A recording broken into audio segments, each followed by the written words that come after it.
با مقصد شرح و توضیح محتوای پیام پیشوای ملت، پرزیدنت جمهوری تاجیکستان محترم امامعلی رحمان با مجلس عالی جمهوری تاجیکستان روز 7 ینور در ناحیه واسع با اشتراک معارفچیان همایش علمی دایر گردید. در این چهاربینی سردار ریاست معارف ولایت ختلان سخنرانی نموده با اهمیت پیام پرزیدنت جمهوری تاجیکستان همچون حجت مهم سیاسی، اجتماعی و استراتژی تاکید کردند. نامبرده نقش کلیدی ساحه معارف و علم را در تطبیق هدف‌های استراتژی حکومت جمهوری تاجیکستان مهم ارزیابی نموده ضرورت شرح و توضیح علمی نقطه‌های پیام را مخصوص ذکر نمودند.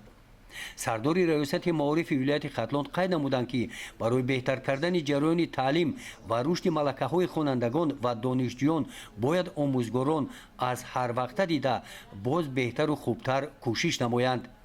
در این همایش موفقیت معارفچیان ولایت ختلان در اشتراک در آزمون‌های سطح جمهوریوی فروغ صبح دانایی کتاب از قید کرده شده با افتخار تاکید گردید که سهم معارفچیان ناحیه واسع هم در این موفقیت در ولایت کلان میباشد و در این مدت باری اول است که ولایت ختلان در ساحه معارف در این سمت در مقیاس جمهوری به گرفتن جای اول مشرف گردید.